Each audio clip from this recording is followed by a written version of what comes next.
Good evening. It's meteorologist Michael Fecka. Welcome back to the 9 p.m. all-weather, all-streaming show that we do here every night during the workdays and on weekends. We stream it out to all of our streaming platforms as well as Facebook Live and YouTube Live. So if you are joining us from either of those platforms, please feel free to leave us a question or a comment. Hopefully I'll be able to address anything as I go through the forecast, but if not, I'll go through at the very end and see if I can address or answer any questions individually for you. But let's get started here with a look at our weather headlines. Well, it's been pretty dreary here the last couple of days, and we're going to see that continue through the end of the work week. We had some rain move through this morning, a little bit of a lull across much of the tri-state this evening here, but we're going to start to see some more rain warp back in here overnight and into tomorrow morning. And then it looks like we finally dry out once we get into this weekend, especially through the day on Saturday and on Sunday, and then more rain on the way for Monday and Tuesday. So our little dry spell doesn't last too long, but I'll break down all of those details for you in our show. But let's get started with a look at our highs today. So what did we get to this afternoon? We actually topped out only in the lower 50s once again, very similar to where we were yesterday. 52 in Evansville, only 59 degrees down towards Bowling Green and into the 40s as you go farther north up towards Indianapolis and Fort Wayne. And it's typical that we see these temperatures this time of year. We're sitting actually around 2 degrees below what is normal for the high in the afternoon in the middle of November. But with the cloud cover and the rain, of course, that kept temperatures down a lot more. So we're still sitting at mostly the lower 50s. It hasn't really changed all that much all day long. 52 degrees in Evansville and Owensboro, 53 in Henderson and Madisonville. The cold spot on the map, 51 up towards Huntingburg. And looking at our radar, really also hasn't changed much since yesterday. This warm front continues to lift up to the north, and as it does so, it's going to guide in the rest of this moisture that you see back off to our west across portions of Oklahoma and into Texas. That's what's going to be headed our way for tomorrow. But getting a closer look here in the tri-state, not seeing a whole ton of action at the current moment. Maybe a little bit of drizzle still hanging around through areas in Hopkins and in Muhlenberg County, but still rain getting to pick up here across portions of southeastern Missouri and southern Illinois. That's what's going to lift up here over the next several hours. Now, on top of that, we're seeing some rain and patchy drizzle, but we're also looking at some visibility issues due to fog. We're picking up on some areas of fog, mainly through southern Illinois. Pretty much half of the state of Illinois blanketed in some pretty dense fog right now, and that is spilling over into some of our areas in western Kentucky. Sturgis, only around 2.5 miles of visibility. Same thing down towards Madisonville. Fairly clear here in the Evansville area and along the Ohio River, but we too could still see some patchy areas of fog develop through the overnight hours. Now, we do have a fog or dense fog advisory in effect areas west of the tri-state. So this does not include any of our counties within the tri-state, and it runs through 9 o'clock tomorrow morning. However, I wouldn't be surprised if maybe they carried this warning, or at least not the warning, the fog advisory through areas of Union, Webster, and Hopkins County through tomorrow morning, since we're already seeing the fog there. So that may be something that they issue overnight tonight, but nonetheless, be on the lookout for fog if you're traveling overnight tonight, especially through western Kentucky and southern Illinois, but also beware there could still be some patchy fog out there by the time you wake up tomorrow morning. So give yourself some extra time, and on top of that, still going to be a very dreary day. Many of us probably don't feel like getting out of bed tomorrow, but we must. We're looking at more rainfall through the morning and into the afternoon, but it does look like we dry out a little bit through the afternoon and into the evening hours. Maybe not as widespread with the rain, but still tracking out some showers, and there is even the chance for a few thunderstorms tomorrow. Highs will top out a little bit warmer than where they did today and yesterday, into the lower 60s ahead of that cold front. But in terms of our severe thunderstorm risk, we're not outlooked for any severe thunderstorms today or even for tomorrow, just more of your general run-of-the-mill thunderstorms. And then this all kind of clears out of here by the time we get into Saturday. So let's track everything out here.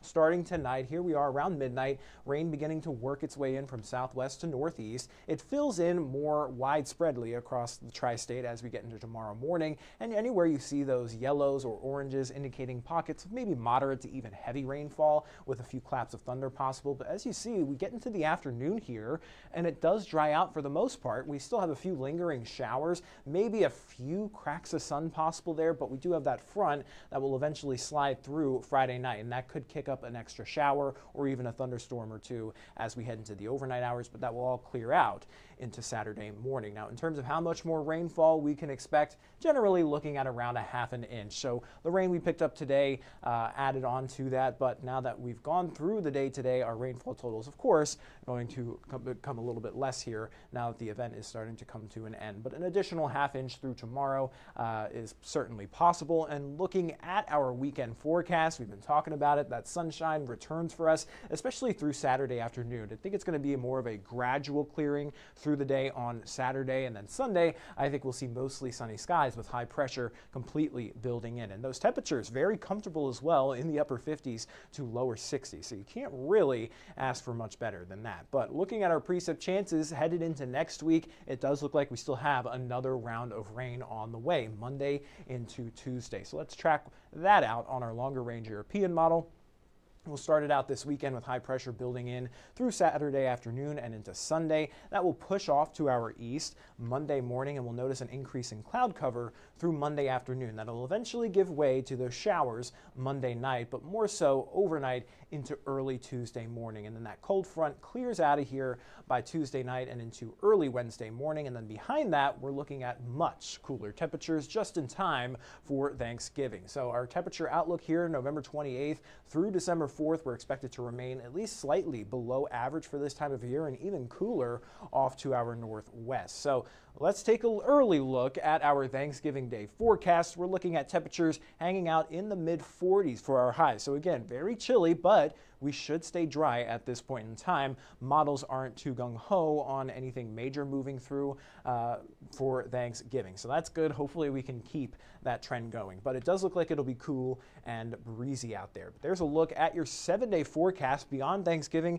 Temperatures continue to drop down into the 40s. You can't see it there, but looking at some longer range stuff, it does look like, we'll settle into more winter-like conditions through the end of next week and into the following with more cold air on the way. But we are tracking out more rainfall through tomorrow, so another dreary end to the work week. Sun comes back out through the weekend with more rain on the way Monday and Tuesday, and temperatures staying fairly normal or even slightly above, especially into the start of next week. But it's when we get into Wednesday and Thursday that we start to cool things back down.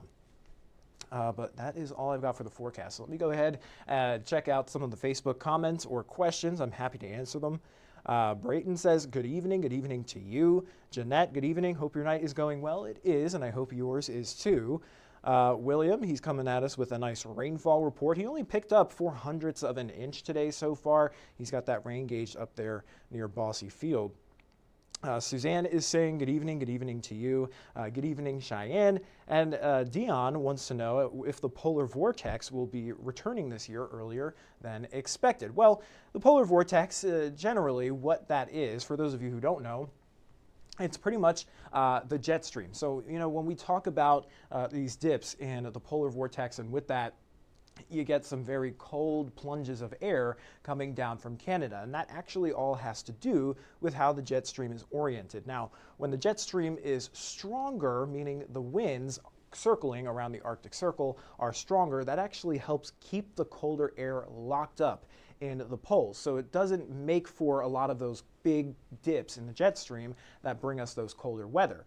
But when those winds weaken a little bit, that's when the jet stream becomes a little bit wobblier, and that's when we see those dips down into the U.S., and that's where we oftentimes get those spills of cold air out of Canada. Now, to say it's going to start earlier this year than expected, I wouldn't necessarily say that's true. You don't necessarily expect the polar vortex to do anything at any time. It's just always there, and it's always going to be a factor. But in terms of when we would see maybe a little bit more of a wobble, or we start to see that jet stream weakening, there are signs pointing to that with something that we call stratospheric warming. So if you are, into meteorology, and I'm getting into, really scientific stuff, and I'm sure a lot of people are clicking off right now, but I am going to answer your question still.